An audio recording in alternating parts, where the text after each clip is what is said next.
Maine's minimum wage is increasing next year from $14.65 an hour to $15.10 an hour.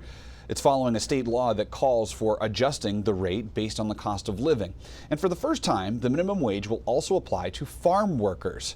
News Center Maine's Christian Harsha spoke with farmers and explains why they say their stance is nuanced.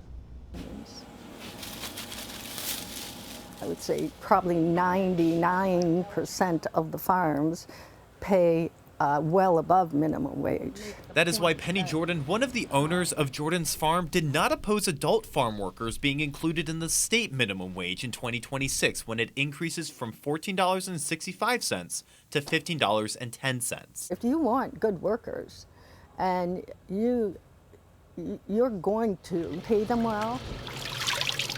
She says that is because farm workers are skilled workers. One of the issues Jordan and other farmers have is that the wage also applies to young workers, like the 14-year-olds on Peter Ricker's orchard in Turner. It's harder for me to hire the high school student if I could hire somebody who's older, so it's made me question that some. Jordan and Ricker say younger workers lack experience. They're just learning how to live on their own at that age. You know, you're talking about high school freshmen. President of the Maine Farm Bureau, David Kent, says there should be a training wage distinction for younger workers. Once they're trained and equal to performing the same work as the other farm workers, then they would go right to the minimum wage. As someone who hires about 30 teenagers a year, Ricker says there is a lot to teach. These are young adults who are just learning how to figure out life in general, so you spend a lot of time life teaching, say nothing about their particular job. Without a training wage, Jordan believes farmers will hire differently. Say that what happened as a result is that young people aren't necessarily getting jobs on farms,